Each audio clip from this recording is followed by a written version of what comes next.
All right, I mean, Jerry, you want to take it away Yeah, and get yeah, going? sure. Yeah, sure. Everybody came to the training or the kind of initial, introduction last Monday or Tuesday, but this is more, kind of how to implement and, Yep. speak to your client about, Home Sale Plus.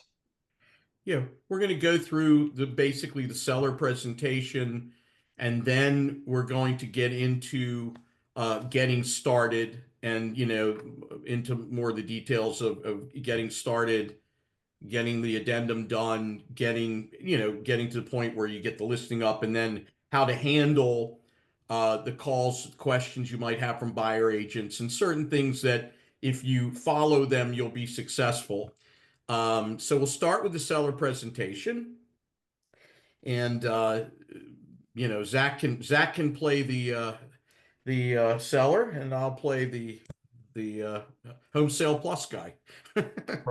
I'll play the listing agent.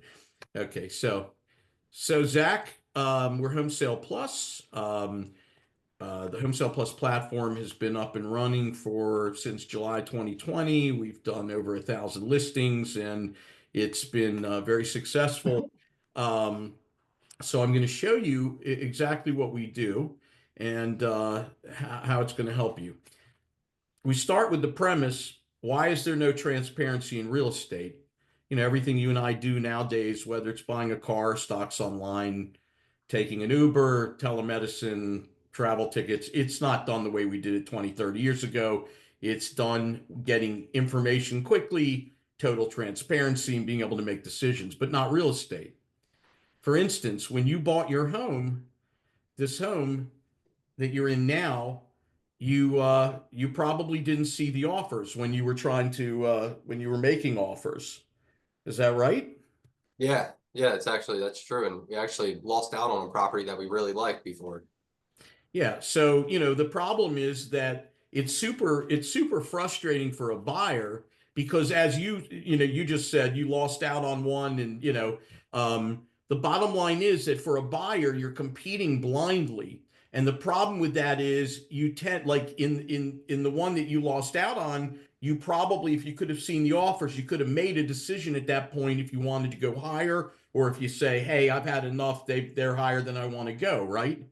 Yeah, yeah, But actually, yeah, yeah, so most buyers most people are risk averse. So they're not going to just throw it, like you didn't want to just throw some number out. You had no idea what you were up against, and you didn't want to compete against yourself necessarily, and you probably you made an offer, and then they came back and they asked you for a best and final, and best and final, you probably shrugged your shoulders, I imagine, and yeah, yeah. No, it doesn't make sense if I can't see the offers. And the one we actually lost on was only a few $1,000s that we saw that we actually lost out on it by. Yeah. So, most buyers, from my experience listing properties, and working with buyers and being in real estate for many years, is buyers are the most motivated, capable buyer doesn't always win, like you just told me. So it's a major problem. It's super frustrating. Like when you bought your home, it was frustrating that you couldn't see the offers, and it might have taken a while to get the one. But as frustrating it is for a buyer, it's actually worse for you now as a seller. And, for obvious reasons. If a buyer's guessing, as like you were when you were buying and you missed out on a couple of properties, then, just in the case where you lost out, and you may not have lost by a whole lot, the bottom line is that that seller left money on the table because you might have been willing to go higher, and all the other buyers may have been willing to go higher if they could just see what they needed to do. So as a seller, now you want to maximize, you only have one chance, and you want to maximize the price and get the best price and terms when you sell. And if the buyers are guessing, you really don't know if you're leaving money or better terms on the table. And that's why we use Home Sale Plus. Home Sale Plus is a dynamic online platform where for the first time, all the buyers can see all the offers in real time, and they can compete head on. And when buyers compete, seeing all the offers, and they get notifications anytime a new offer comes in, or one of the existing offers changes their price or terms, that motivates them. It's very powerful psychologically, because they then, if they desire the property, they're going to naturally counter that offer they see and go higher and try and win. And what happens when you do it the way that it's been done for the last 100 years, where everyone's doing everything in secrecy, buyers, once again, when they're guessing, they don't know if a listing agent is bluffing with them. I know this from experience. When they can see with their own eyes, they're empowered. And when that buyer's empowered, buyers competing, the more that buyers compete, sellers win. So it's very simple. Everyone sees everything in real time.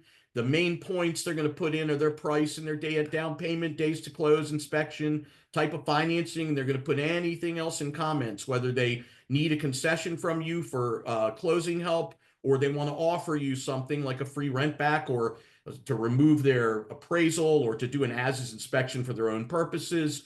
Good or bad, we're going to click on this little box and we'll be able to see any of the comments that go with this deal, so we know what the complete deal is. It's very efficient. You're going to see everything in real time. There's nothing that you're going to have to worry about or think about that's happening behind the scenes that you don't know about. Yeah, it makes sense. I mean, it seems like a pretty simple concept to drive traffic. We're gonna use a pricing model that, instead of pricing and starting with some negotiating room, which is not good for a seller. Price is very important. We're going to price it so that the price is just a starting point. It's just a strategy. We're going to start very low, artificially low, at a price you would never accept, or most of the market's going to know probably that you're not going to accept. But they don't know, so they're compelled to make offers. We're typically, on a vacant property, we're getting over 100 showings in a 2-week period. And Wow. the whole idea is, you don't want to sit on the top of the market and languish.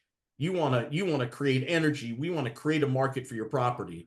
And this is just an idea. It doesn't matter the county, the state, the sizes, the shapes, the price ranges, whether it's 100,000 or 2 million, things that we've had on the platform, the strategy works, So, and here's the thing, if you and your neighbor were listing your properties at the same time, and you're using 2 different agents, one of them's using an agent that uses a traditional pricing method and is using the MLS without transparency, and their seller, wants around 500,000. That's what their homes should be worth.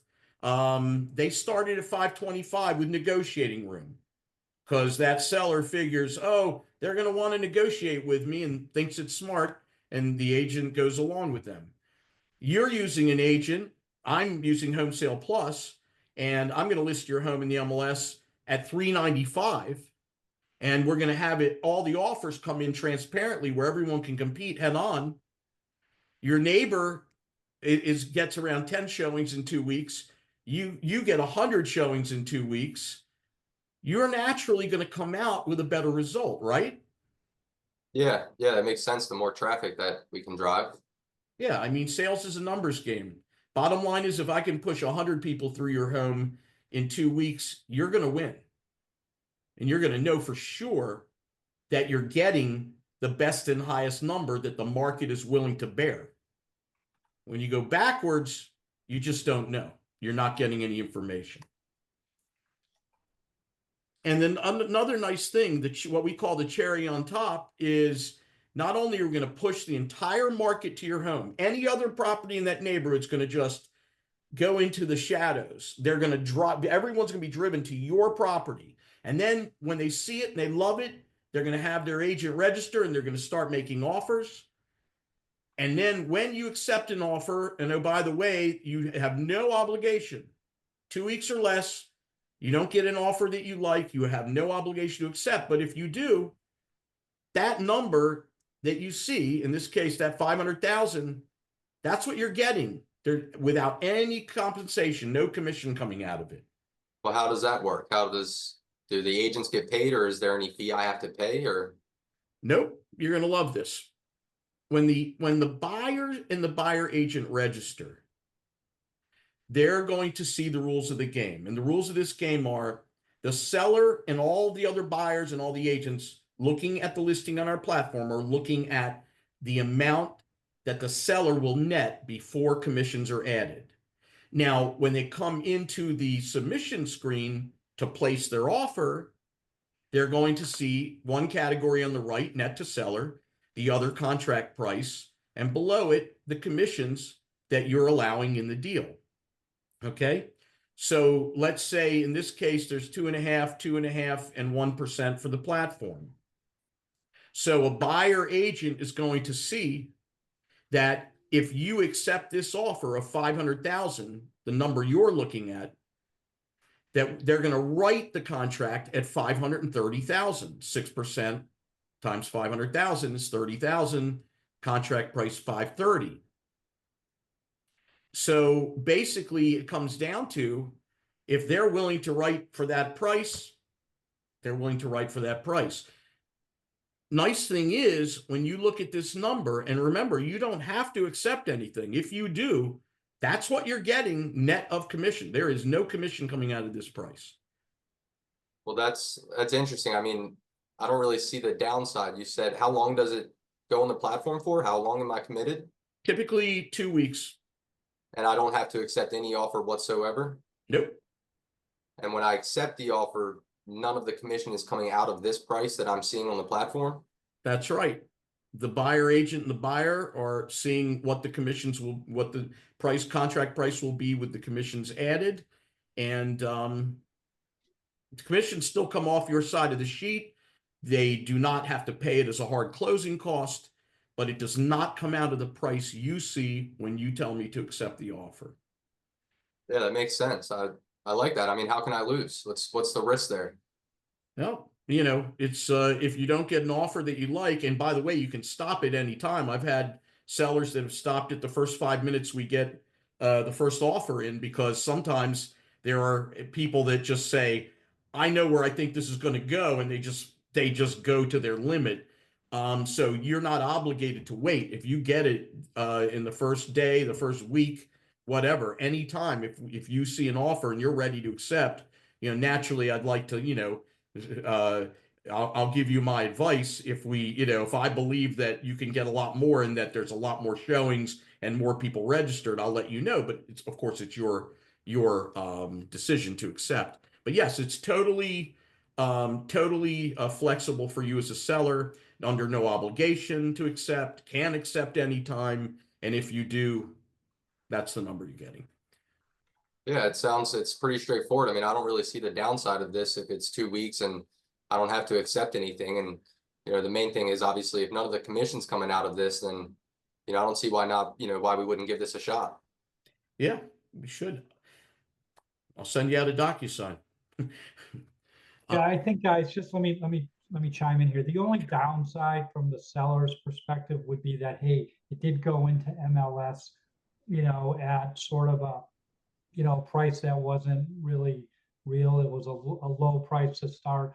And then, you know, if you did move it back up to kind of more, you know, market price, or the bid didn't go high enough, and they, you know, you'd have to explain that to, you know, I believe to, you know, buyers coming through after, you know, it didn't succeed. You know, it didn't succeed on, you know, with the bidding. Yeah, you could go ahead to the frequently asked questions page, and then I'll go back to that case study.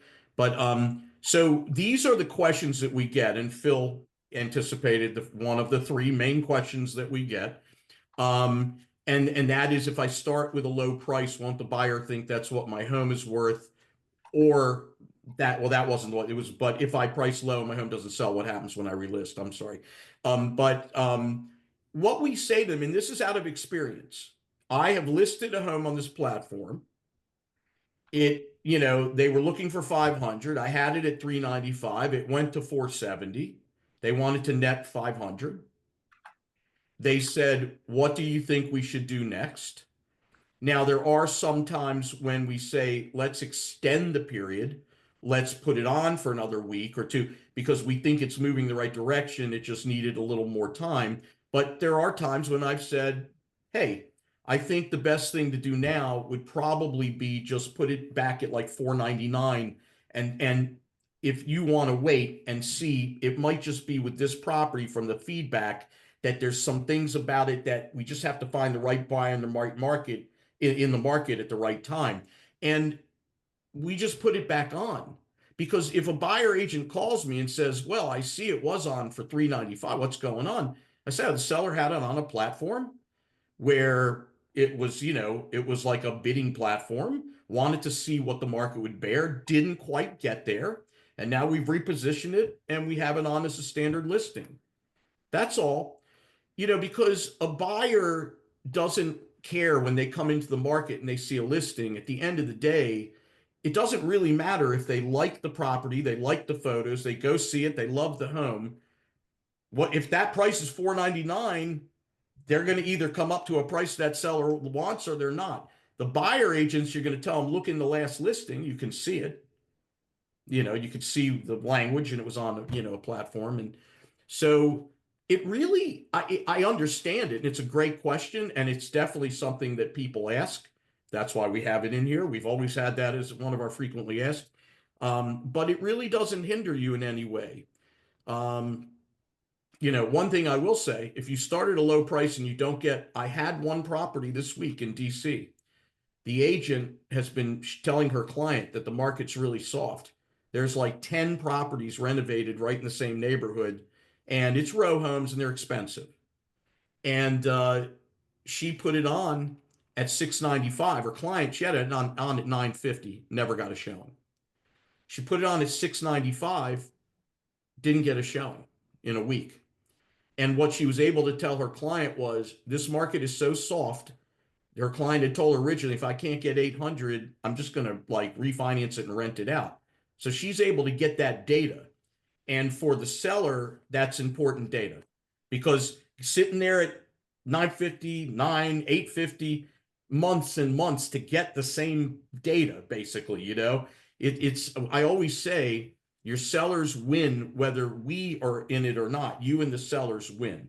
So these are the three frequently asked questions. How do you get paid? We answer that in that part of the presentation, but that's one of them. And it's simple. Here's how it works. You'll find that the sellers will say things when you explain it to them where the buyer is adding it to what you're seeing to make the contract price. You'll get things like, hey, that's great. If the buyer wants to add it, I'm fine with that. So the framing is powerful psychologically, once again, because the seller is focused on what they're getting. In a traditional method, they're focused on what's coming out. So it's a much better mindset. We know as agents that the buyer's always been paying everything that's in that contract price. And the commissions have traditionally always been coming off the seller side of the sheet. So it doesn't change anything, but psychologically, the framing is powerful because what Zach said is exactly what sellers say. I mean, like we wrote a script for them, you'll hear it too. Well, that's amazing. Why wouldn't I do this? 2 weeks or less, don't have to accept anything. And if I do, that's what I'm getting. Yep. Do I owe you something if we don't sell it? Nope. And it's like, why wouldn't I do this? And our answer is, we'll send out the document for signatures. That's literally how this goes. And just to add on to that, I actually just had a call with a seller this morning. And, when you're going through the presentation, of course, you're explaining something different to them and they're listening and it makes sense to them, right? Because they went through the buying process. They tell their own story. They know that frustration. Like, why is the biggest purchase or sale in someone's life not transparent? Why can't we have that information? And buyers aren't putting their best foot forward. That means sellers are leaving money or better terms on the table. The conversation went exactly just how we presented back and forth. They soak it all in. They listen. They ask us certain simple questions or, well, is it 2 weeks or less? Is it that? And at the end, they all literally go, that sounds great. I get that. No one else is telling me about this. This is something different. It makes sense. And so It is. I mean, when you present something different to a seller, you're automatically catching their attention, and especially when it makes sense to them. Yeah, and the most sellers do not want to sit on the market. It's painful.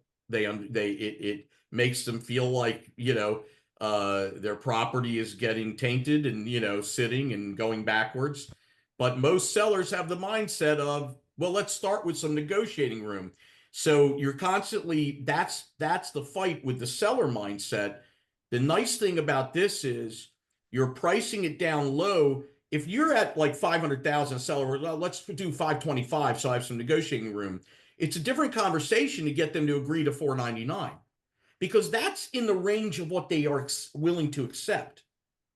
And so it's a different conversation. When I say, I'm not going to ask you to drop your price. If I'm taking a listing that hadn't sold at a high price, I'm saying, I'm not going to ask you to do a price drop.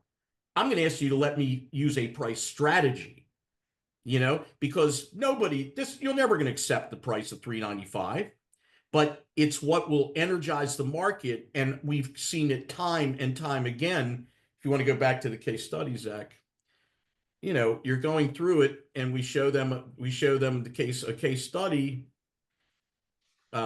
where this is a good example.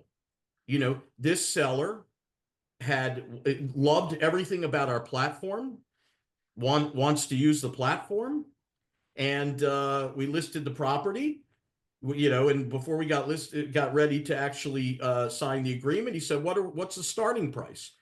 And he wanted to net 420,000. I said 295. And this is an example that I use. This is what you say to sellers, because every seller should do this. When you say 295, they're looking to get in the 400s. This guy's eyes opened up wide. He said 295. But won't people, how will they understand the value, Jerry? I don't, what if they think it's like a 3 to 350? And bottom line is, I told them exactly what you just did with the shock and awe that it created. That's what we want to do to every single buyer who looks in Zillow or Realtor or Homes.com or wherever their favorite, place to look for listings. We want their eyes to pop out, them to call their agent and demand to see it right away. And if that demand, creating that type of energy and that excitement, it's going to drive a whole lot of traffic. And if we drive a whole lot of people through and we get them then to make offers while looking at what all the other offers and terms are in real time and being able to change that price and terms at will, the market is going to take it wherever the full value the market's willing to pay, the best price and terms. And that's what happened with this. And, this is a great example. He ended up getting 43,000 more than what he wanted. And he was amazed because not only did it work as well as I said it would, and I said, there's no guarantees. I always tell him, but I believe you have a property that's right in the sweet spot. It was just overwhelming. And if you don't mind, how do you come up with that starting price? I typically look at if we're typically about 75 to 80% of what we think the true market value is, sometimes a little lower. If it's something that that we think you can get what you're looking for, which in this case is 420, I like to go right under 300. I always try and go under if it's, the next, like if somebody wants 500, I might go to 395 or 375, maybe 350, 375, somewhere in that range. Just depends. Typically somewhere between 75, 80%. If we have a home that's more expensive and things are moving slower or whatever, it changes. I might put one on. Recently, I put one on that their target price was 1.6 million, and we put it on at 995, and we did 3 weeks. And I think that we came up with the right combination. We pushed just enough right number of people through. We had 74 people through, and they got to the number that they wanted. So it is once you use the platform as an agent, you guys will get a feel for it. We have agents that have used it 20, 30 times. You know, they typically do not come to me for help with pricing, or Zach or anyone at our place for pricing strategy. They get a good feel for it, and you'll get a feel for it. But feel free. We definitely do want to help you in any way, because, and this is a big thing to remember when you're pricing. Let's say you have a client who thinks their home is worth 550. So you had it listed at 550. It hasn't, you know, the seller, that's what the seller wants. And you come to us and we're going to transition it to a platform listing.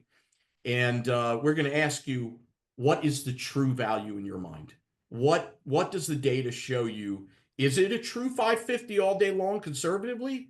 Or, you know, in your mind, there's you can't understand why it's not selling, or what, you know. And a lot of times the key is it doesn't matter what the seller wants. We want to get the seller, naturally, you want to get them what they want. But if we price it from what the seller wants, and here's the problem, you believe it's really like a 500, 520, and we price it at like 495 or 475, it's not going to be that exciting in a slow market where things are not moving and there's not a lot of energy. So we need to price it from that like 500 area down. So we want to be in the like the high 300s or the mid to high 300s. And, you know, naturally, if it takes the property, because we have one like that right now in Florida where they're getting basically already with like 10 days left or 9 days left, they have it at a contract at a net price that is contract prices right near what they had it listed for previously, and couldn't get any action. So it doesn't mean your seller can't get the number they want, but we're going to push the market, and that number you show them is going to be after X amount of showings and transparent offers on the platform. So they're more likely to understand what the market will bear. But if you don't mind, just one time, can you clear up on my seller side when I accept an offer how this commission works? Yes. So there's two ways that a buyer agent can put the offer in the platform. One, which is the way that most agents do it, they put in the contract price. And then the commissions are formulated in a different way than you normally would, because they're not coming out of that 530. Our software figures out what would be the net that commission's added to make that contract price. So it's going to show the buyer agent and the buyer what the net offer will be. So if you go back to the last page with the offers, the 495. So go back to the, yeah. So if you look at this page, let's say they put in 525 and it backed out and it showed them this is going to be 495, right? So they'd say, okay, well, you know, that's not, you know, I want to beat that offer. So they would show them that they're not going to be more competitive at that price. But if that's all their client can do, then that's what they put in here. If that's where they max out and they just can't go any higher. But the way that it works is the seller net, when the seller and you as the listing agent are looking at the site, and everyone, the public facing site, you're going to see that 500. That 500 is without commissions added. The buyer agent can see these commissions that in your addendum, which we're going to go through in a minute, are filled in, that the seller has authorized, that when they're added to this net number, this is the contract price they're going to have to write at to let the seller achieve this net of compensation. The 500,000 is net of compensation. And the commission comes off of whose side of the sheet at settlement? It still comes off the seller's side. You're going to see in the addendum, the buyer's going to add the commissions. They're paying it as part of the contract price, just as they always do. And then the next line, at the last line on the addendum, is that the commissions are paid off of the seller's side of out of the proceeds. So we can go into, let's go into that. Well, let me jump in for a second, Jerry. A couple questions. Sure. So your listing in the MLS is not in, you know, their search parameters because you lowered it so much. Any Any comment on that? Yeah, we get so much traffic on properties that get energized with this strategy that I, personally don't know, because I've never had somebody say we missed that property because we didn't search. I've just never had any agent call me and say, if we knew, but because it was so low. And there's no data to support it. I mean, it's possible 100% because we don't know what we don't know. But I can tell you that this typically, either the property catches fire or it doesn't, or it gets in between, But I don't think from the data that we have on like the sheer numbers of people this drives to these properties, and I just don't see how that could hold as a major problem, And just from my experience as well, typically, the main criteria is, for my clients, if they're how many bedrooms, how many bathrooms, and things like that. And if the price looks good and it matches their criteria of the house they need, that's what matters the most, right?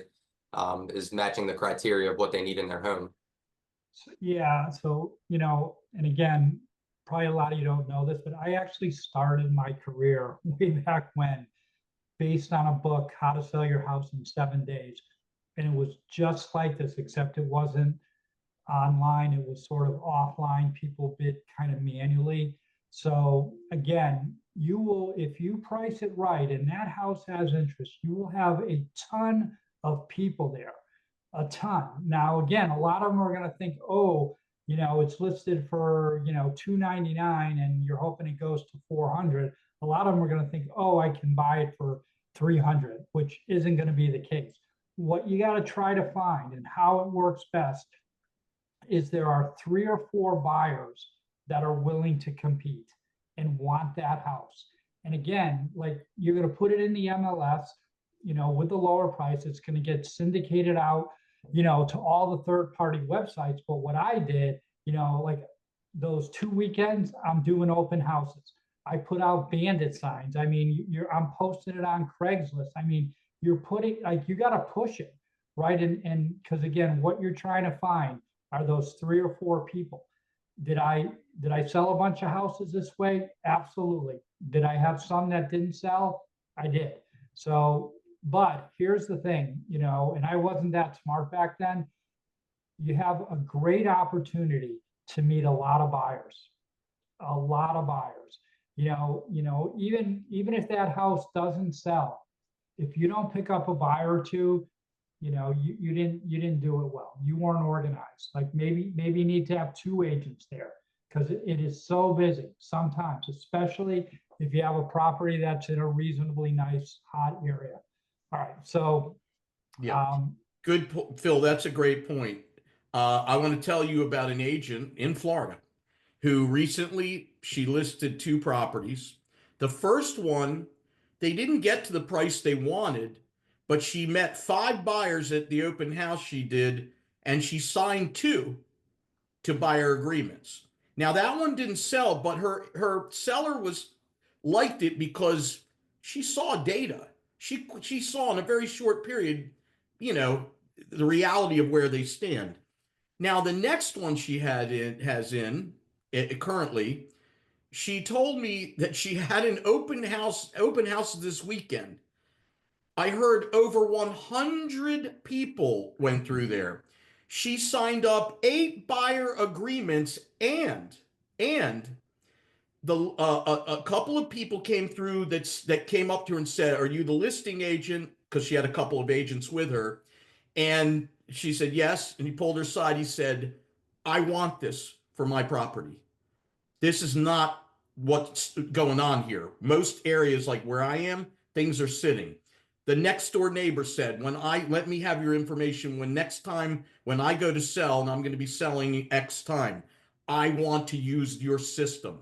And then she also told me that she had a lot of agents who came through and said, I have to learn how to because now she had one instance, like what Phil was saying, even if you don't sell it, this is a tool for you.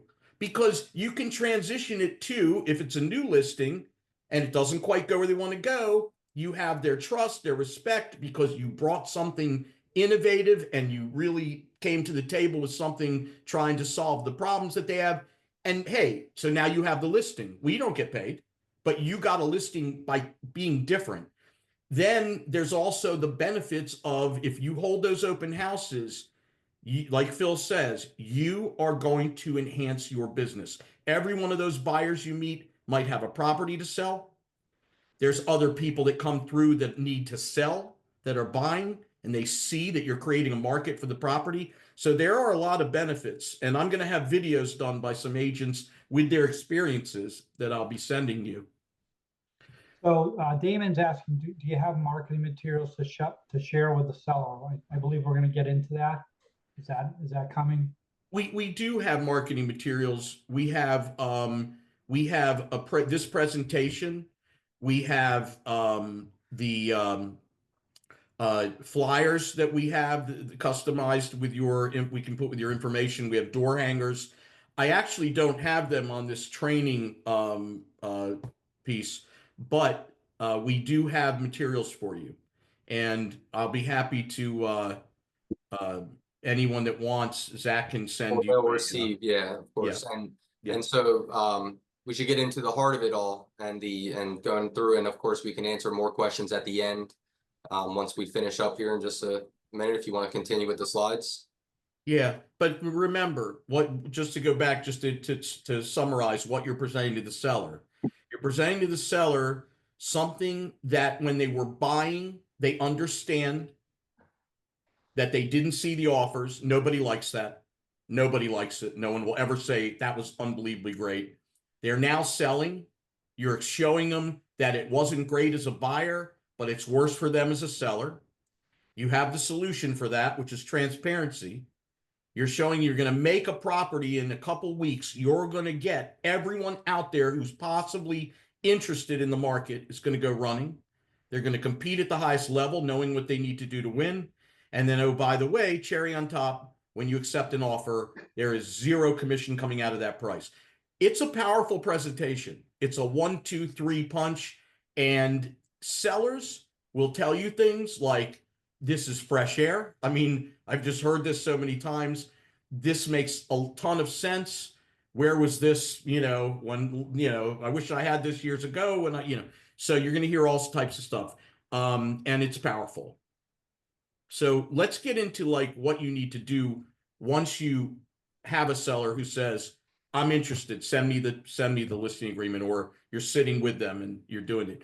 So this is what the addendum looks like. This is a very simple addendum that we give you.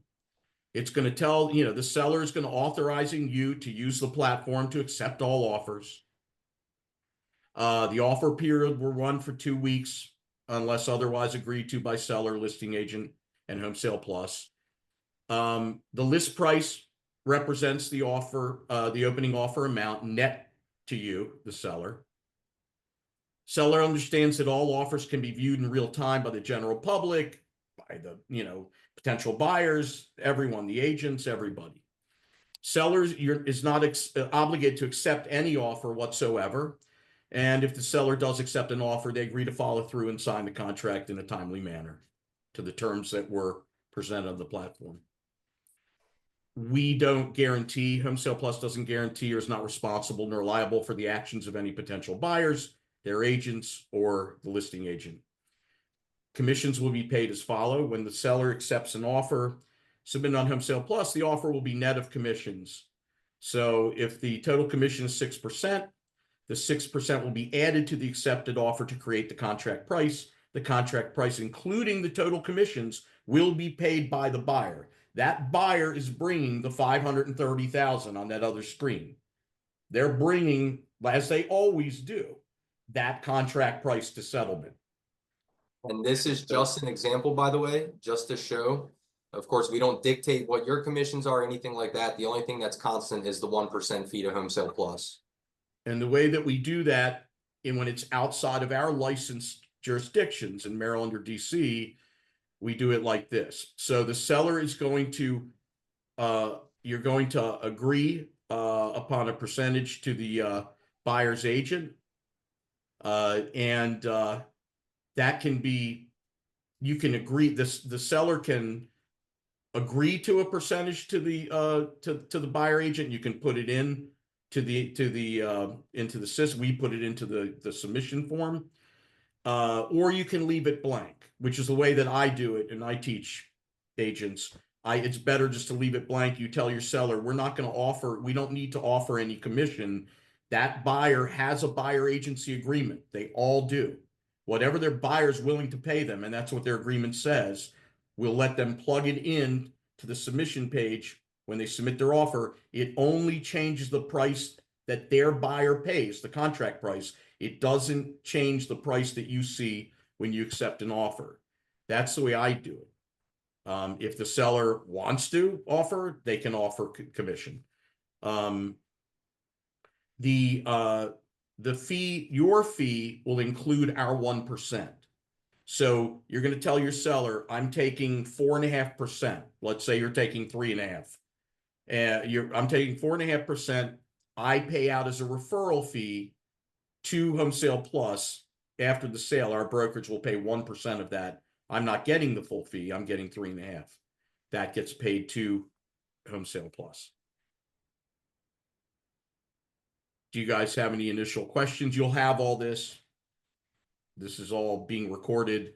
And of course, we're going to have, we're going to show you on the next page that we have a place where you can download any addenda that you need.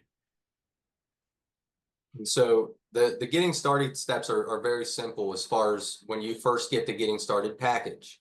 The first step, creating an agent account, that takes just a couple minutes. It's simple, it's free, it doesn't, things like that. It's very easy. You just fill in your information, create your account. Then you would get the homesale.plus addendum signed by your seller.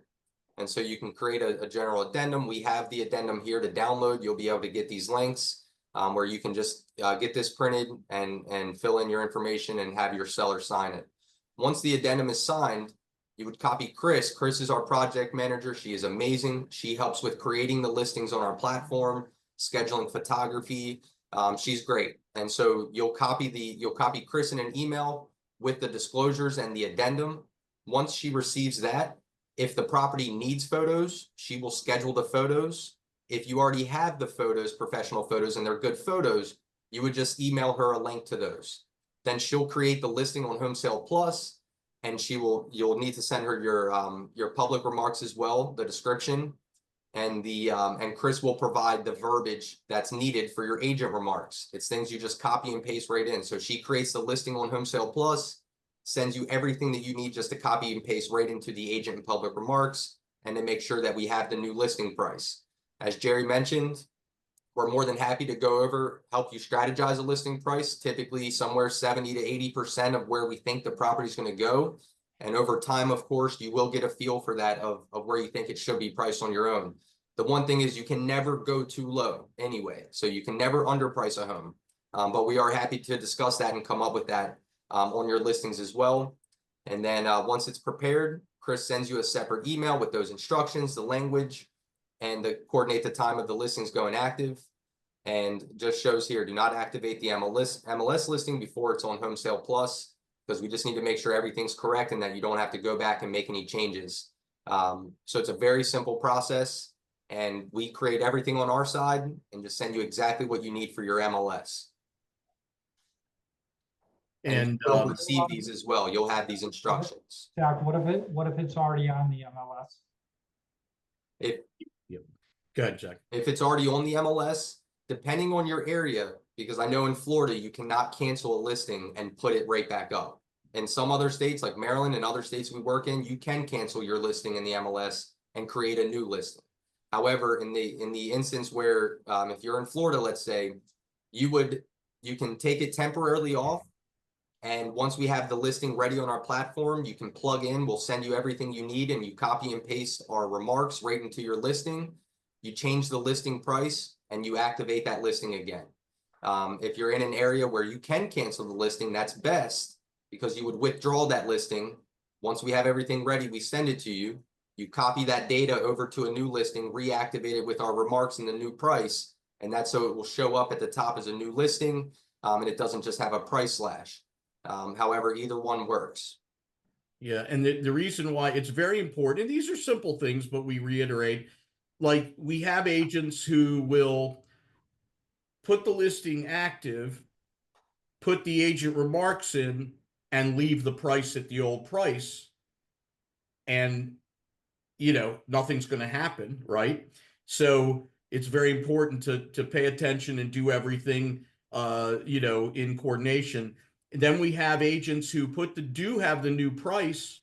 They activate the listing before they coordinate for, to be activated on the platform. And nobody's going to know if you don't have the new remarks in there. They're just going to see a low price and be wondering, okay, what's going on? So, and look, these are simple things, and we just, need to simple things that you need to remember. We just need to coordinate. It's very simple. There's no, like, you don't have to do anything on our platform. There's no extra work, but need to make sure that we're in sync when we go live, ready, to go live. So, a couple of the things that are very important, just like that is when you're activating the listing, questions, you get a buyer agent calling you and they say, what's the seller looking for? We've had we've had listing agents who have been in a position where they hurt their chances of using the platform successfully, or their sellers do. If it's by saying, oh, that 395, that's just, no, he's not going to accept that. He's looking for 550. If you say that to everybody who calls you, there was no reason to ever use this strategy. So it seems pretty apparent, but it's important just to reiterate that. And also, sorry, just to add in there, in the agent remarks, it does state, and in the public, list price represents opening offer amount. So, it's clear, what it is. But of course, you want everyone to go in and put their offers in and see where the market takes it when buyers compete against each other. Yeah. The strategy is you want people to think they might steal it. You want those people to come in and all start putting their offers in, because it's a natural progression of, I might steal it. And some of those will actually go the distance. We see them jump up to the top, and actually they come in at 395 and they're the winner at 520. So we never know, number one, but we're okay. If the people think they're going to steal it, hey, because the answer to that question is, if they say, hey, I know this area, I know the comp's like, this is like a 520, right? It's like, hey, who knows what the seller will accept? Bottom line is, sellers using this method to find out what the market will bear. You can put your offer in at the starting price, or if there's other offers in there already, you can go, above those or wherever you like. You can watch it. You'll get notifications every time a buyer changes their offer or new one comes in. However, the seller can accept it any time, so you might want to put your best foot forward. Seller can stop it if you make them stop it by putting in a great offer. And that's what you say to them. You cover the fact that sellers, no one knows. Sellers will see what the market will bear. That's why he or she is using this method. But you do plant the seed, because it says in your agent remarks, oh, here's the deadline. However, seller at their discretion can accept an offer anytime. I always plant that seed. Like, you can do it like this, and you could just watch. You don't have to write a contract. You can change your offer on the fly. But if you really want, your buyer's really motivated, and you think they're saying, hey, I want this home. You have some idea, you can put in any offer you like, and the seller can accept it if it's a super great offer. So it's very important. Never talk price. Never talk price. It's a benefit, because in most listings, every agent's like, what are you trying? What are we getting? Are we close? You don't have any more of that conversation. There's no conversation about what the seller wants. You're going to see what the market will bear. That's it. Compete. As far as commissions, like I said, if they say, are you offering commission, which is always a ask now, I like to say, you're going to love this platform. When you go to register and you go in to submit an offer, you're going to see that there's this buyer agent space that you're going to fill in and put in whatever your buyers agreed to pay you. It's going to come off the seller side of the sheet if they accept your offer, but it only changes the price your buyer pays, the contract price, as always. So and then as far as you'll have agents that ask you, is my buyer paying the commissions? It's like, well, your buyer is always paying everything that's baked into every traditional sale. It comes off the seller side of the sheet, but of course they're paying for it. They're doing the same thing here. There's no difference. It's just that for the first time, your buyer and you are seeing what's baked into the contract. All the seller sees is the net amount that they're going to receive before compensation, because that's all the seller really cares about. Does anybody have any questions about these? Yeah, there's some questions that we didn't quite get to, so let me spin through those. Sure. Any research on how Zillow reacts to a low listing price? When I've adjusted a price, Zillow's value typically also went down.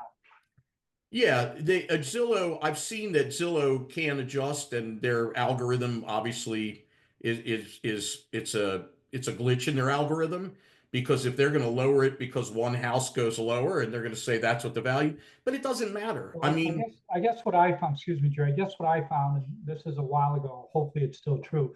So when a house is active and live on Zillow, there is no Zestimate. It's only the list price. yeah, I don't know right off bat. I can't remember that if it does or it doesn't, but I can tell you that it doesn't affect our sales, because I'm pretty sure half of the people that come saw it on Zillow originally, just like the percentage of people that use Zillow. So All right, can this be done for commercial properties? it can. We've sold 7-unit, 8-unit apartment buildings that are commercial. We've sold some various things. We specialize. It's obviously homesale.plus, but it can be used for. We haven't done large commercial, but for that type of small commercial stuff, the difference is you need an account with like LoopNet or CoStar. You have to be marketing it in the places. As long as you can get, just like you do with the residential, goes in the MLS, and that gets it out to everyone. So if you're doing commercial, you'd need a LoopNet account, from CoStar. So it's not really an auction. There is through their platform, you can do an auction. It works a little bit differently. We didn't really get into that tonight. An auction would be for a property that's cash only. And, it's kind of bought right there, at the auction, so to speak. And the bidding, again, is done through this. Can it run longer than 2 weeks? I guess it can, but I think at 2 weeks, you're probably going to know where you're at. I mean, you're getting, you'll have some saturation. I mean, I think if you go longer, it may become, not as productive. Hopefully, Carolyn, they did cover some additional things. I mean, I think you gotta try it. You gotta, have your pitch, and talk to your seller, see what they think. What are the parameters that best describe a property that is right for this kind of marketing? One that isn't. I think any property is right for this. You definitely have to have the buy-in from the seller. Because I think there will be some sellers that say, I'm not going to list my property for low. I mean, I do think you'll get some of those. Again, if you're a newer agent and you're, calling FSBOs withdrawn, expired like Zach did, I think he got 16 listings his first year. Every agent is telling those people the exact same thing. This distinguishes you. This gives them something different. And then if you have a prop, right, Zach? I mean. Yep. Yeah. And just to add, this is completely passive. And so when you're offering this as an option to a seller, they recognize your value. And I always say it's not for everyone. It can be for any property, and it can be for anyone, because when you offer this as an option, the seller's going to love it, or they're not going to want to do it. It's just up to them. But you find that a lot of sellers really love this process because, like what Phil said, it's something different that they're not hearing on repeat from every other agent blowing up their phone, or they're talking to, or just they know the way it's done. And then I think, you know, Mike, any property that's been sitting there without showings, or, you know, for me, you know, like, hey, I got 5 showings this week and I got 9 people to come to the open house. I know that property's pretty close, right? Maybe you need a $10,000, $20,000 price adjustment. It's gonna sell. There's interest at that price. But when you have a property that's, let's say, $499 and nobody's coming, and you do an open house and you have 2 people, the pricing is wrong. The market isn't believing that price, and they're not coming. So, you know, if you have properties that are languishing, I think this is a great, you know, great tool. Yeah, and it doesn't sell, like Phil said, it's not going to sell every property, but what it does, it gives you real hard data. It either means you better look for the plan B, or you might need to short sale, or you might, you know, I mean, you know, if they can hold it and rent it, or if they can't afford to hold it, they're gonna have to make contingencies on, you know, are we willing to do this or that to avoid foreclosure? But you know, the bottom line is that it is going to show you very quickly, you know, whether it's the good, the bad, or the ugly. And so, you know, it's amazing because just like that agent, she put her first one on, didn't sell. Her second one is, you know, going crazy. And you don't know. It's hard to know because these are both properties that were sitting and couldn't sell. So it can work for any property. We sell beautiful turnkey, $1.5 million, 800,000, you know, you name it, on all the price ranges, fully renovated. We sell, you know, properties that are like, you know, need some attention, dated, in you know, we sell, you know, we sell stuff at auction, which is a totally different thing. That is like total, you know, needs total renovation. So, you know, we have a solution that can really help any property. And the beauty of it is, and this is what I always stress to people, take it to your new listing, because what you're going to see, instead of sitting potentially, if it's something where it would sell fast anyway, you're going to get them the highest price, and they're going to see it with their own eyes. And you're going to put, unless they don't want a lot of activity, and high price is not what they're looking for, which isn't everyone. Some people want convenience. They want cash offers. They want, you know, that type of seller. But if they want to get the highest market price, you put that listing in first, because if it doesn't sell on our platform, it shows them exactly in a compressed amount of time what they have, whether or not they're willing to accept that or not. And if there is a lot of demand, you are absolutely, with this method, going to produce the highest and best result. So, yeah. Yeah, Susan says, I would say that many buyers will be underqualified to buy at the amount that the real value of the home. That is true. But what you're looking for are, out of that 100 people that come, 3 or 4 that actually can buy it and are willing to tell you what it's worth and compete. Now, the benefit for you is you met another 96 people that maybe liked you, and you picked up 2 or 3 new buyer agents, right? And I'm going to use the F word. Everybody know the F word? Free leads. That's what this does. It gives you a lot of, I mean, when I did this, I would have listings. It would be like a feeding frenzy of people. It's unbelievable. So again, you never know. You got to try it. You got to see. I mean, every situation is different. Let's see. Kristen says, I mean, some of those, but again, I mean, I would say, you know, I probably did maybe 12 sales like this. I believe 7 sold, 5 didn't. And at the end of the day, for me, the 5 that didn't, the seller wasn't realistic.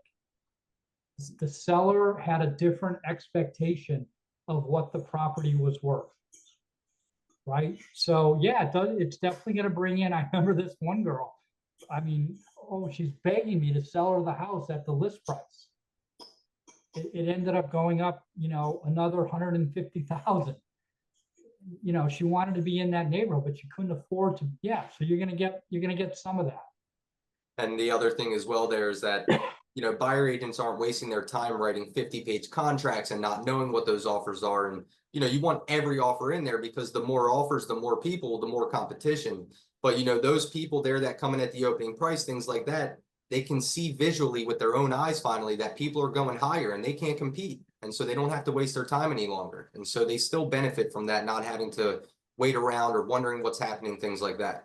Yeah. And quite frankly, if someone comes in where the market looks like, I mean, first of all, I should say this first. Right now, it's in some markets, it's hard to determine what market price is because there's some markets where you could price it down $100,000 from what the comp was. The best comp is like 6 months ago, and no one cares. You're just because there's new homes, the builders are buying down the rates. They're getting a better home for less money a month. And it's just tough. They're tough markets. But the only way you're going to energize a property to see what you can get that seller is by using this method. But, I'll tell you, I mean, I think that most sellers now are going to want transparency. I think it's very important to understand that the way things that have been done, we all know what happens. I mean, I saw companies in my lifetime when I was a kid that were the biggest companies in the world. They're no longer the biggest companies. Like things don't just stay the same. This is a new way of doing it. And it's really a better way. And this is not like an egocentric thing because we have a platform, whether it's our platform or somebody else. This method will bring you market price. In that short period of time, this is what the market looks like. And if it's not a good result, it's just the truth about the property. It's always about the property. It's not you as the agent. If you're using the MLS, everyone in the world can see it. There's a certain baseline. Obviously, if you're marketing beyond that, which you should, you can bring more people. But and like Phil was saying, with this platform, you want to enhance it with your Facebook, marketing and your signs and anything that you can do to drive more people through.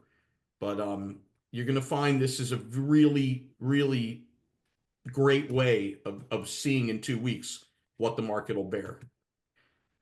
Has anyone had an issue of bait and switch, or does the verbiage in the MLS protect the agent from that? Yeah, again, go ahead, Zach. Sorry, yeah, I touched on that briefly, but yeah, the first line in the remarks shows, list price represents opening offer amount net to seller. So, it's clear to them. This is, opening price, the opening list price. And when they go to the platform, they can see, what this basis is, and they can come in anywhere they want. But in those remarks, it shows seller can accept an offer at any time. So they know it doesn't have to go back and forth or through the distance. If they want to make a statement, they can end it. Yeah, and look, when you put a property in MLS, if you put it on at 500 and it goes to 540, is that a bait and switch? I mean, it's the market pushing the property. So, even in traditional listing, it's, but this is all transparent. We don't play games with anybody. If the buyers don't know the market and the buyer agents are taking them and that's all they can afford, hey, you're working for the seller when you're using this platform, and the seller gets the result. That's what matters to you. Angie's asking, is this like eBay? I would say it has some definite similarities to that. Obviously, it's a little bit different. I don't believe Dalton Wade agents will have exclusivity, but that's all right. I mean, it's not that widely known. I mean, real estate is so big, I don't really see that as an issue. What if the buyer refuses to pay seller agent commission? That's between them and their buyer. I mean, that's the way we do. The buyer is refusing to pay seller commission. The way it's like the buyer has to pay all commission. No, I'm sorry. Yeah, you see, at the end of the day, this is the thing. You got to remember, this isn't the buyer is not doing anything other than what they normally do. It's just for the first time, the only difference is they're seeing what comes out of the contract price that they write. Because all we're doing, remember, all you're doing is telling them that everyone's competing at that number, net to seller, net of compensation.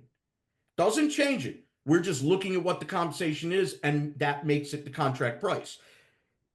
whatever number it takes to get the seller to accept our offer, you're either willing to go there or you're not. You're not paying it as a hard closing cost.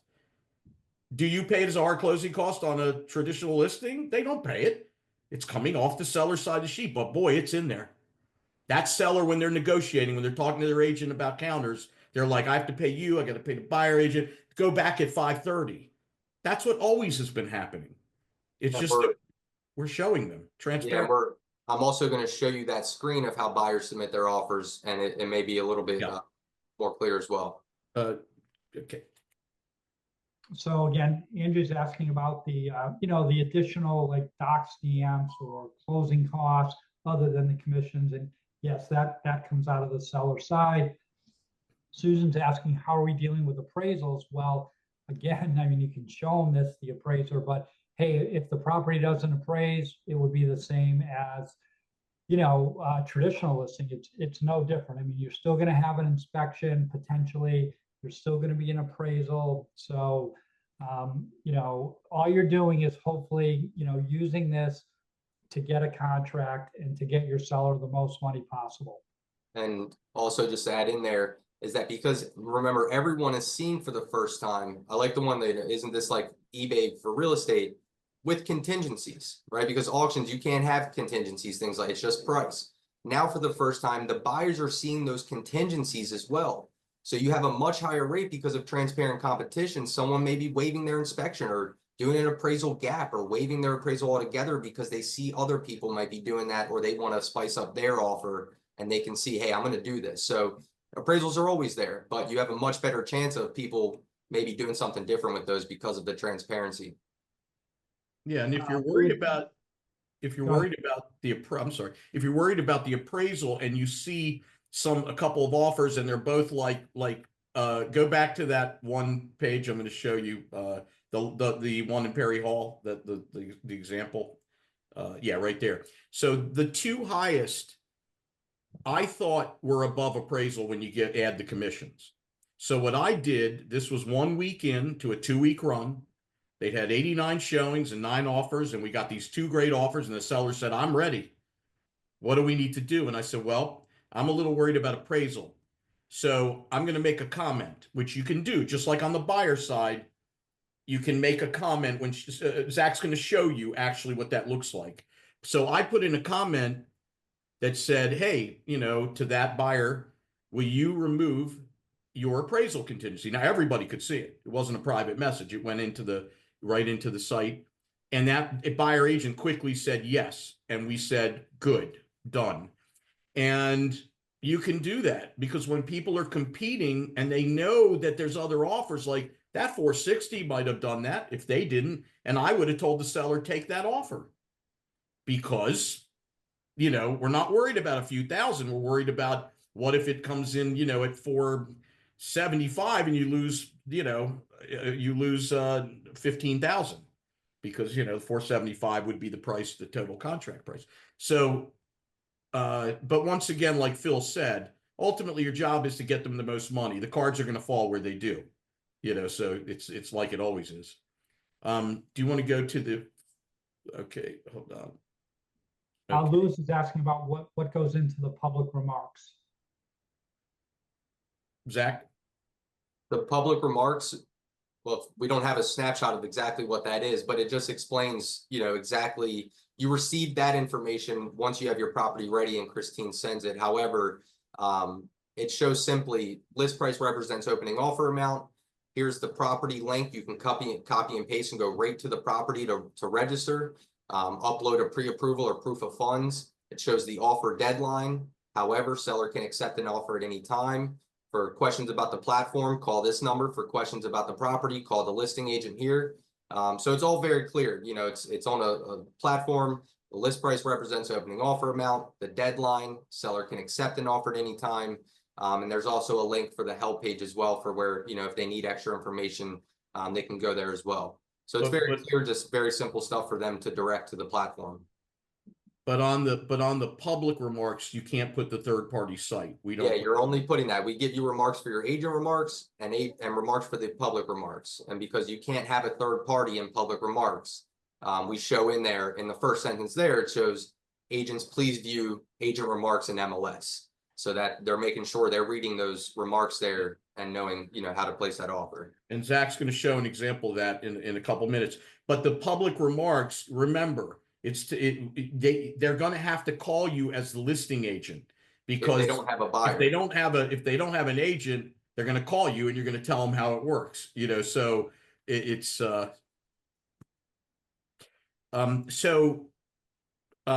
is very important. This is a key. This is one last thing I want to go through before Zach shows you some other things. All offers must be put on the platform. I'll give you an example. An agent, you know, this is going to happen. A buyer agent sends you a contract, doesn't submit on the platform, doesn't even register on the platform. Okay, you're going to tell them, you got to go register. It's very simple. You don't need to write a 50-page contract. You didn't need to do this. You just need to put your offer in. And so, you know, during this period of time, all offers are accepted on the platform. Why? Because if we're not transparent, who would trust us if we just said, well, just go ahead? No, except we don't need to show the other people. You got to have it on the platform. But there's also other reasons. And you're going to get people that upload contracts with their financial documents. They upload a contract and they don't actually put the offer in. And it's very simple. It's like, you know, we see that. We tell them, you know, from our office, they get a message. You know, you gotta put the offer in. The contract, you know, is great. It can sit there but you know, you put the offer in, you're probably going to change your terms along the way. And you know, I'll give you an example. We had an agent. If an agent is not looking at the site, it's very important that when you tell us to accept an offer or you accept it, you have the ability. A lot of agents tell us to accept the offer. Want to make sure this agent had an offer in, and this is a high-end property. It was a very expensive property. She had an offer in, then she got a paper offer, and she had that in her hand, and it had something built in that made the contract $6,000 less because we didn't see it, and the price was different in the contract. And so she said, accept the offer. We tell agents, you must be looking at the site before, you know, if it doesn't match, you know, we don't want to accept. So we take it that the agent has looked at the site. They say, accept the offer. We accept it, and the written offer, because she's not supposed to have a written offer until it's backwards. So these are just things, you know, it's very simple. It's not hard. All offers must be accepted on the platform. Somebody calls you and says, my buyer, this happens, my buyer is willing to go to X. You know, we're willing to give you these terms. You're a buyer, you're a listing agent, you're looking out for your seller. You say, go ahead and, you know, my seller, that's a good offer. You know, I think that, you know, that's something that he might accept right now. You have to put it in the platform. And so once it's in the platform, you know, there's a couple things that can happen. One, you can accept an offer early. If you accept an offer early, here's the protocol. You're going to tell that agent, okay, we want to accept your offer. Okay. So we want you to write the offer. You're going to tell us to send that buyer agent the commission addendum that fits that offer, because if you don't have a commission addendum, and we can send it to you and you can send it to them. Some agents want to send it themselves, but we're happy to send it to the buyer agents so that they have it to write with the contract. The reason why is if you do the commissions, let's just say that $530,000 sale, if the title company gets a contract from you or from the buyer agent, and they're going to think it's just, oh, okay, here's the percentages. Typically, they call the listing agent, the percentage was this for me, this for that. But if you don't have our addendum, the commissions are going to come off of the 530. And so your seller is going to get a slightly lower net.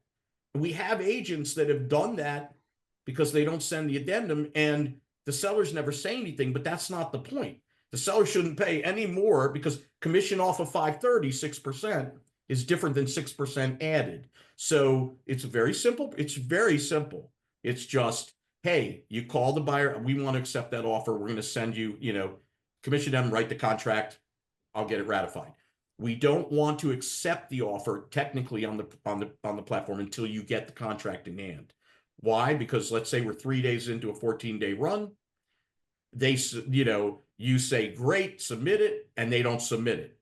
You've just stopped the process. You had a lot of people going, and you don't want to, it's detrimental to you and your seller. You get the contract in hand, you tell us, or you hit the button, either way, whether you want us to do it or you're doing it, we accept the offer, notifies everyone. Offer has been accepted on this property. The buyer agent gets offer accepted, they see it, and you now have the contract, you're ratifying, everything's good. On the other hand, if you let it go during the whole 2-week period to the deadline, when it gets down into the last 10 minutes, if people change their offers or someone submits a new offer, it automatically resets an additional 10 minutes. That way, you don't get anyone coming in at the last second trying to game the system. Like, oh, I'll just hit my offer in and no one will be able to go higher. So when it ends, if you let it go to the final, that's it. Everyone's done. When it goes, the clock ticks down 1 second, 0. A new clock starts and it says seller decision period appears. We usually set the average listing agent for maybe 4, 5, 6 hours. The reason you can set it for a day, you can set, some agents want 24 hours. The reason why that's important is if the clock ticks down, you're ready to accept, well, let's say it hasn't quite gone where your seller wants it to go. You're off by 20, 30,000, whatever.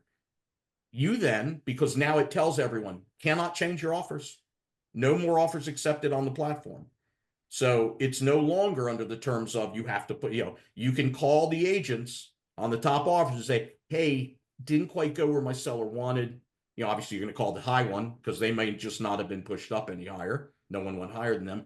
Hey, can you get me this? My seller's ready. Your offer's great. Get me this. Many times it works that way. Okay, great. Okay, get me the contract. I'm going to get you a commission addendum to go with it. Get me the contract and, we're good. Or let's say it did hit what your seller wants. Same thing. Hey, we want to accept your offer. Here's going to send you a commission addendum to attach. Get me the offer. And, we're going to accept it. Get it in hand. Why? Because if a buyer doesn't perform and send you the contract, a lot of times it's like some agents buyer agents are saying, oh, I can't get you the contract till the morning. Whatever. So you tell us and we just extend the seller decision period till 12 o'clock noon tomorrow. No big deal. They get you the contract. If they don't get you the contract, none of the other buyers know that you haven't picked an offer. And so even though it happens very rarely, just like in real estate, everything happens. I can't even tell you the last time that happened. Then agents told me that's happened.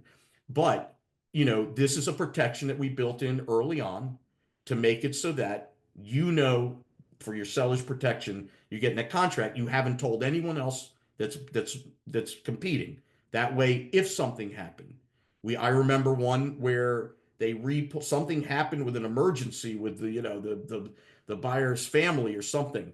And it was one of mine, just went to the next buyer down, which was like about $3,000 difference, was already in the price that my seller would accept, and said, hey, we've decided we like your offer, send me the contract, and they did. But so it's just important to follow those protocols for the best interest of your client and you. So I think the next 2 questions are about, like, if the bid doesn't get quite to where it needs to go, yeah, you can go back. I mean, maybe they want it enough and, they'll pay a little more. Sometimes they won't, they put their best offer in, but you can definitely go back. Mike has a good question. Our listing agreement says that a seller owes a commission when and if we produce a buyer ready, willing, and able at the list price. It seems this would require a different agreement. I mean, every listing agreement says that, no matter what state you're in. That's kind of NAR type of verbiage. But again, I mean, the intent of that is, and we'll let Jerry and Zach comment as well. The intent, Mike, is when you're doing kind of a traditional sale and you do get a full price offer that meets all the terms, and then the seller doesn't take it, and then you have to sue the person. right, to collect. So I don't know, Jerry, do you have any comments? Yeah, they've had that standard in all the agreements here. We're in DC and Maryland where I'm licensed, and like you said, that's a NAR thing. But if you say a seller must accept an offer, a seller could decide they don't want to sell the property because of a family issue that came up right at the last second. Yeah, I've never experienced, and I've sold over 2,000 homes. I have never had a seller like not accept an offer. I've never known. I've never done it to anyone if they said, "Hey, I can't," this happened or that. I've never known any agent who has sued a seller or tried to get paid. That is language, like you said, that's NAR. But I don't think anyone. I don't think you can ever say, because in Maryland the problem is until it's in writing and signed and ratified, it's not a contract. You could say, I'm going to accept that offer and something better comes in. We all know, like, people get upset about that, but it wasn't in, a written contract. So yeah, I don't think that, I mean, in my career, I've never worried about that. And I think without a written contract, you could never hold a seller to an agreement, because you know the especially in a traditional listing, because the bottom line is that until they get a contract with all the terms, it's not just price, right? So All right, so Carolyn, I'm gonna send you Jerry and Zach's email address so they can kind of communicate with you directly, get you everything that you need. Kevin's asking, what is the number of visitors to Homesale Plus site each month?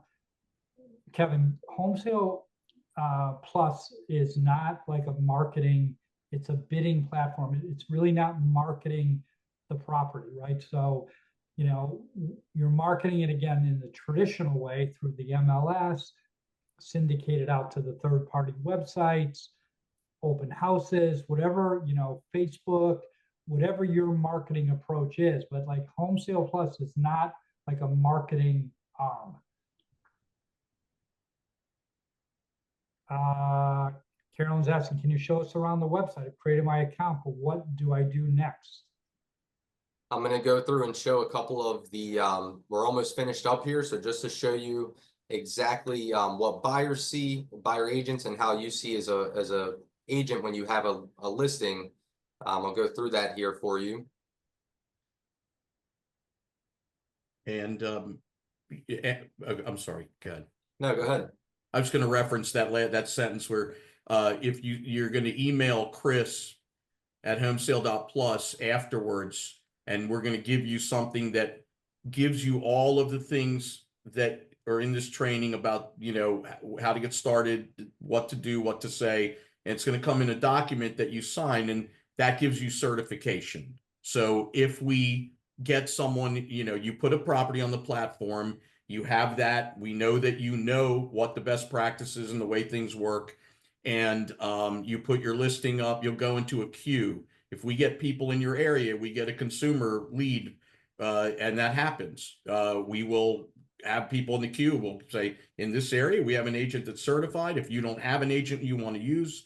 So that's, and as we get more, out there in marketing to consumers to help agents, which we've got some interesting things in the pipeline, we're happy if we can get leads to just hand to you, because I have had sellers that said, I have an agent, but I want an agent that knows how to use the platform. So we've already experienced that. So. Alrighty, so someone asked early on what the remarks look like. I just want to show you a snapshot here.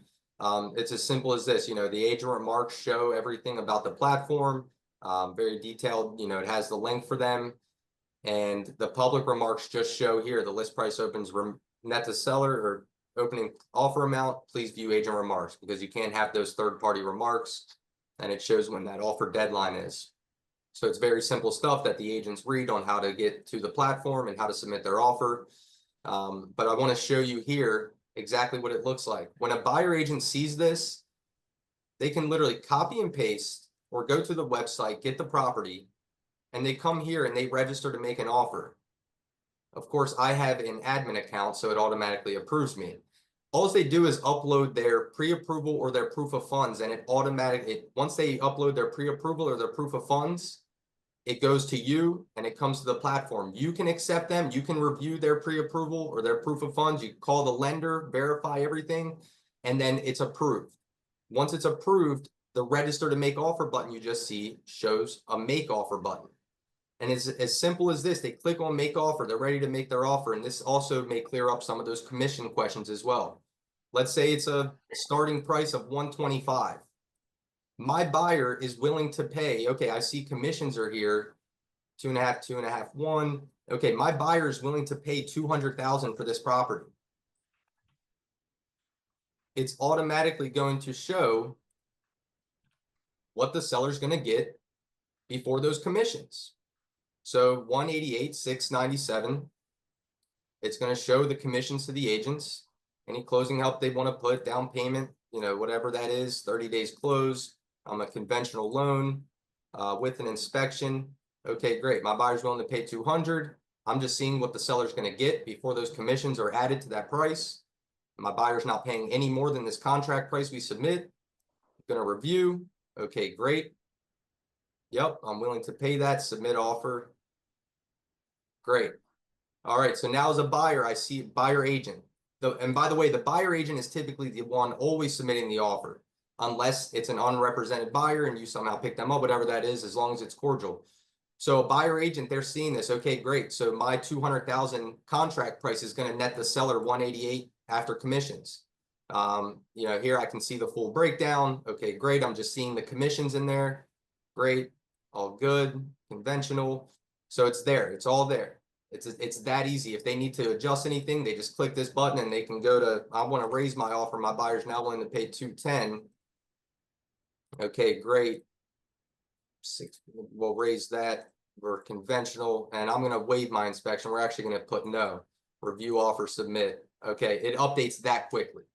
It's so easy for a buyer agent to put an offer in. It's instant, and everything updates instantly as well. Let's say you're the listing agent. It's already in there. You want to see the registered buyers. Great. One person registered. You want to see who that buyer is. Great. Okay, I see him. You want to see the full breakdown. Great. They're going to pay a contract price of 210 with the commissions included. This is what the seller's going to get. So it's very, very efficient. Everything loads in real time. You need a seller comment.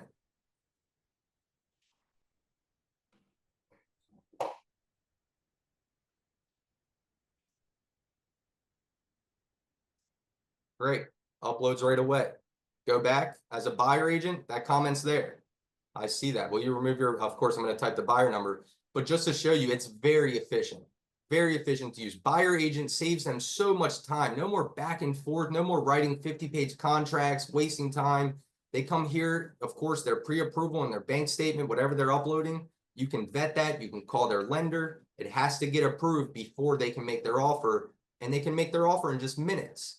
If they see another offer come in, they can change their offer on the fly. And as a listing agent and the seller, you're seeing everything in real time. Everyone's anonymous to each other, but you can click here and see who that agent is. You can see any comments attached to their offer. You can see the total contract breakdown. Everything there is in real time. You can see who's registered. It's very efficient. And it's exciting when your seller is watching that and you're watching it, and buyers are going back and forth, whatever it may be. And you know that in the end, your seller is getting the most money in the best terms, because when people see with their own eyes, no matter if it's a house, a car, something in a store, if you want it and you see someone else wanting that as well, and they're going in, you're going to do whatever you can to go to your best and highest, or try whatever you can to get that property. And when buyers compete, sellers are going to win. So I just want to show you there what it looks like on the buyer side when they put an offer in, and what it looks like as a listing agent when you're seeing those offers as well. Very efficient. All right, Lewis is asking, have you had buyers or selling saying that some of the bids are fake, just trying to run up the price? Yeah, I mean, we had people in the beginning. I had some people who would say, well, how do I know the offers are real? You know, it's like, we have their financial documents you don't see. The buyers are now anonymous. it's been, I mean, out of the thousands and thousands and thousands and thousands of buyer agents and their clients who have participated, I think I heard that one time or two times. It actually was when we do auctions. I've had investors. I remember a couple calls on auctions. Well, how do I know that there's not a shill or anything? And it's like, look, you know, you're buying and once again, this is like minuscule amount, but the answer to that is you're buying a property or a site, and you know, we put millions of dollars into this platform. We've got, you know, tens of thousands of hours of man hours developing it and getting it, you know, to where it is.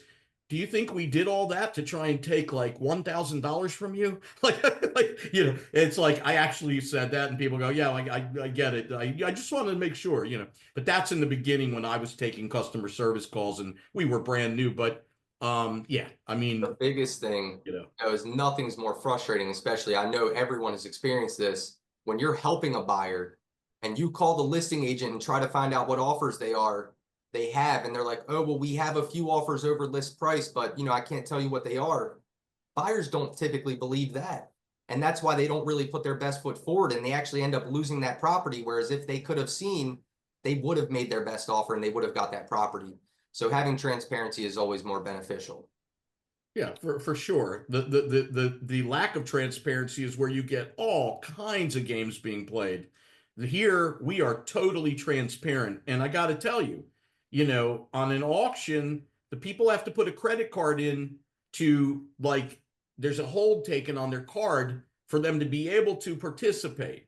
And on a flex bid like this, the traditional, you know, standard sale, the standard sale, the bottom line is these people have to submit their documents. The seller and the listing agent know who everyone is and have seen their financials. And these people are, you know, spending time doing this, you know, and so, you know, it's the most trustworthy system that you can have. Total transparency. What percent of the buyers' offers don't follow through with payment? I would say it's probably similar to like any age, you know, anybody that doesn't make their escrow. But what do you guys say? Oh, I mean, it's less than 5%. I actually, I want to get that data, but It's a very small percentage. it's a very small percent. I mean, I It can't. hasn't happened in a while either. That doesn't really happen anymore. Yeah, it's because like I would have to go to the listing agents to find out, but you know, it has happened for sure, but it happens so infrequently. Like you said, Phil, it's kind of like with everything. Like, you know, in real estate, we know that things can fall through, but it's at a very, very low rate. And the good thing is that you have all those other buyers in there, and that's why we do things the way that we do them, you know. Now, when you get to an inspection or an appraisal, if you're talking about that, that is just regular real estate. You know, the percentages Yeah. are, you know, Alrighty, so you know, Yeah, Carolyn found a listing 806 Knightsbridge.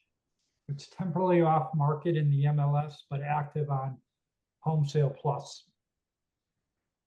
yeah, I think he just took that one down today from the market, and I think I'm not sure exactly the reason, but I know actually Christine was following up with him to see what was going on there. He actually had a good offer in on that one, so either they may be thinking about accepting an offer early, or he may be talking to his seller. oh, Paul says, I already have a listing on the MLS.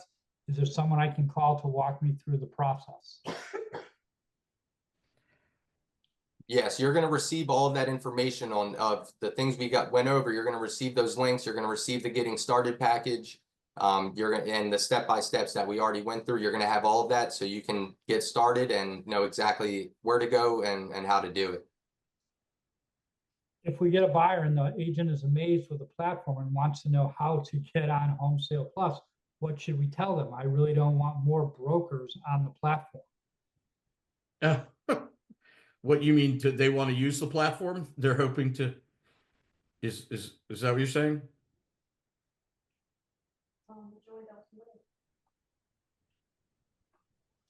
I'm sorry. Yes. So look, at the end of the day, there's room out here for, I can tell you in this market, we we just signed an office that has 5 offices, 1,200 agents. We have another one that has 700 agents.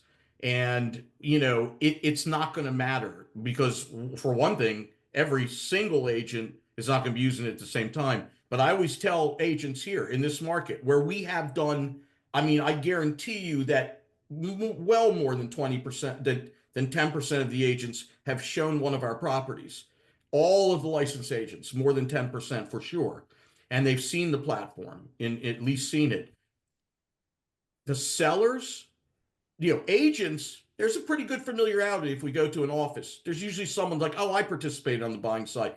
But consumers, even though that high percentage of agents, you go to a seller, they're not aware of this because we don't market it. It's not being marketed at a high level to consumers.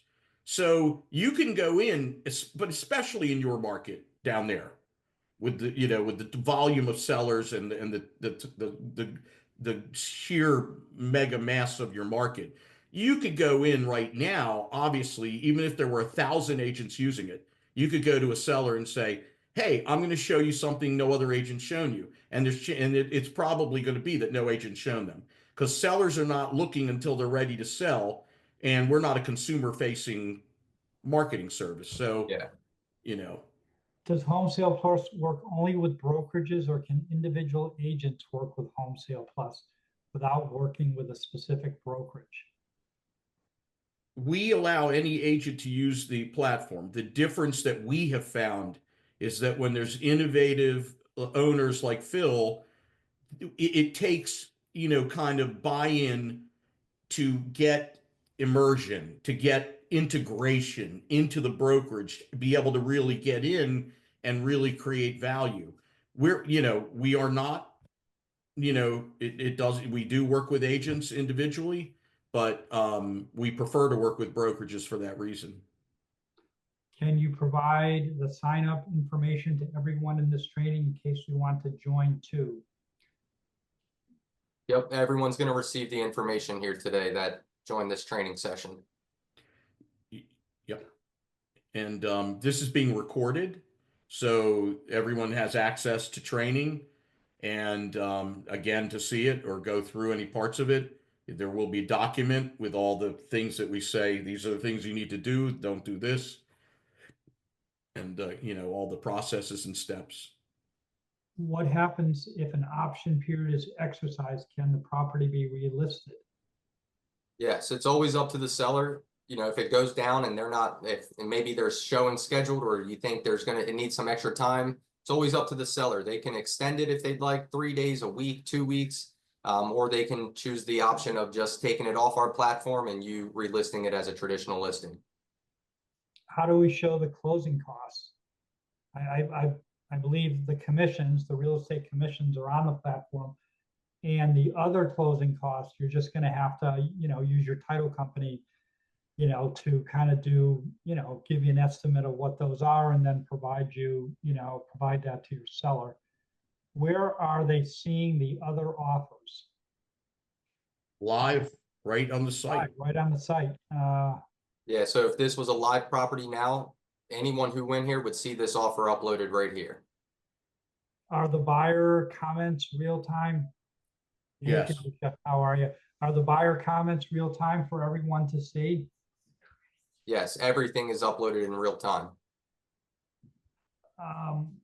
Carolyn's asking only one offer, I guess, on the property she saw. Yeah. There are properties that have no offers. There's properties that have one offer. There's properties that get the offers the last day. There's properties that don't sell. By the way, that one for 260, I know the agent, I heard on Saturday that it was already at a price their seller was willing to accept. They probably took it temp off to get I don't know. I mean, that's not the way I would do it, but I imagine that's what happened. But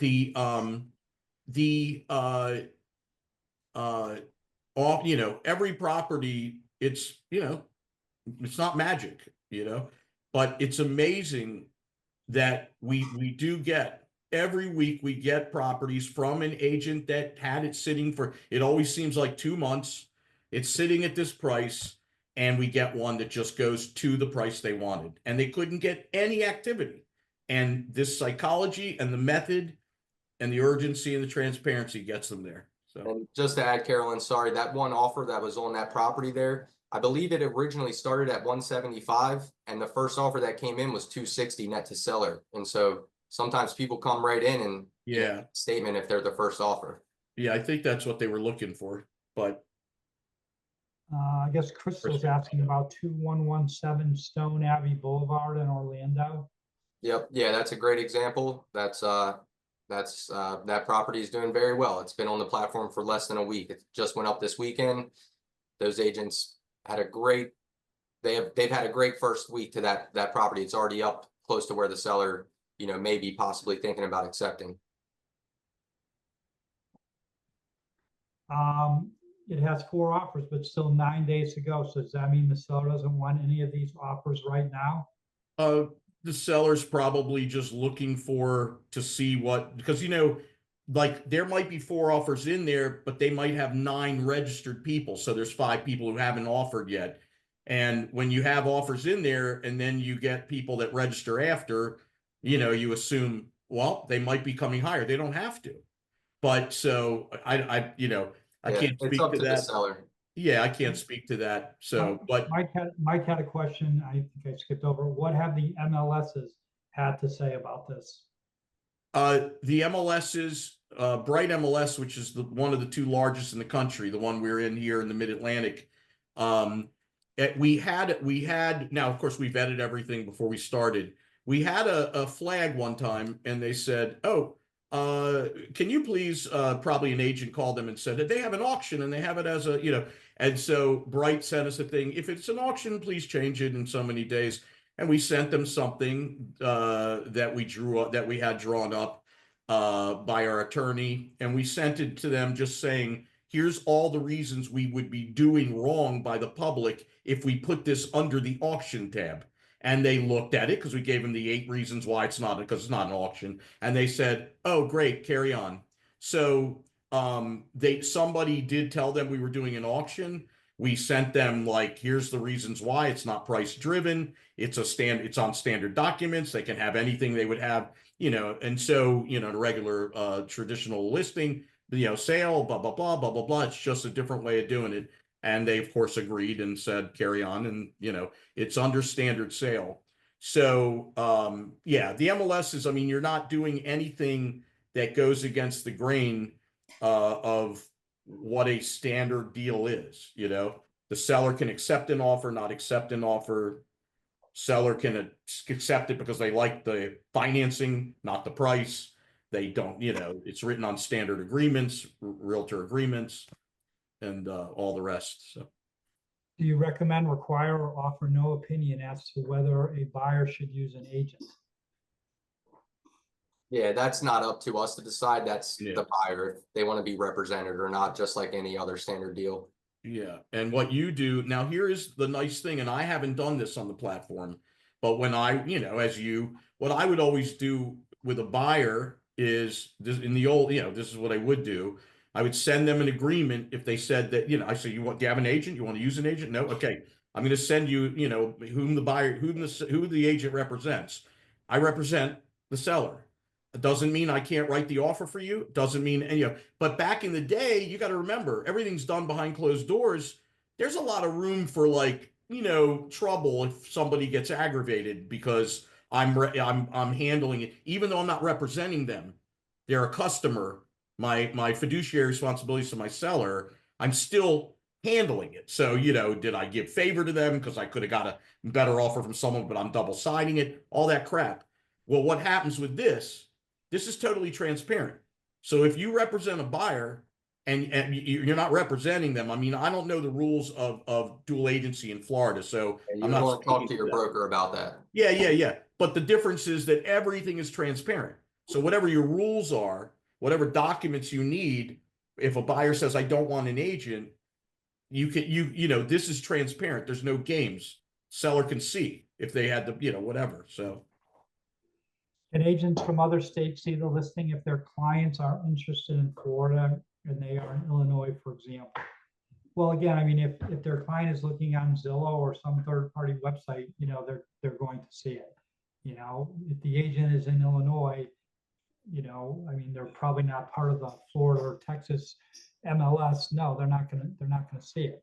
But, you know, if they're looking somewhere else, and I'm sure they're, you know, most buyers are looking themselves. I mean, I can't remember the last time, you know, buyer, oh, let me, as an agent, let me take you by the hand. It doesn't work like that anymore. So, Yeah. um, The buyers will see it anywhere in the world. If it's in your MLS, it's being syndicated everywhere. I think Carolyn likes 2117 Stone Abbey is a good example to potentially show your client. Stone Abbey is listed, it has its estimate less than starting offer. That's the point I was making earlier. I mean, I guess they changed it because of, you know, but I don't know, you know. One thing I know as agents, we always talk about never trust a Zillow's estimate, right? Whether it's priced high, priced low, wherever it is, you can't trust Zillow.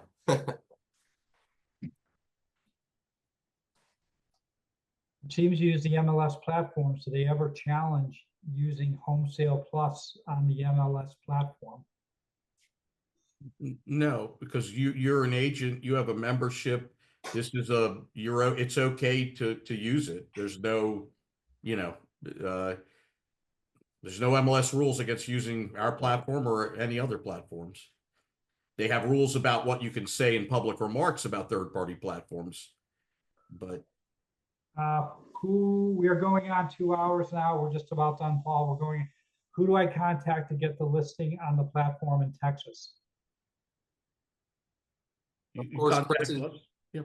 Yeah, so you're going to contact us. You're going to receive all the information, the getting started steps, Christine's information as well. And so you'll have everything that you need to get started on the platform. It'll all be clear there in the process of the steps. Do you want to go back there? You can look at the link that you can go get the addendum right now from our platform. Well, they can't click on it here. So they're going to receive that information and they can get that information. Yeah. But they can make note of it right now to get started before you, I mean, if you. All right, any last questions before we sign off? Appreciate everyone being here, learning a little more. Give it a try, give it a shot, see what happens. You know, as we said, not every listing is going to sell this way, but you know, hey, you did something creative for your client. You brought a lot of people. They'll get a better idea of what their home is worth. And if you're a new agent, you know, you're able to talk about, you know, something different. All right, everyone. Thank you so much, Jerry and Zach. Thank you. Appreciate it. And thank you, everyone. Enjoy the rest of your evening. Thank you as well. Have All a right, great guys. one. Good night. Thank you. Appreciate your time. Thank you.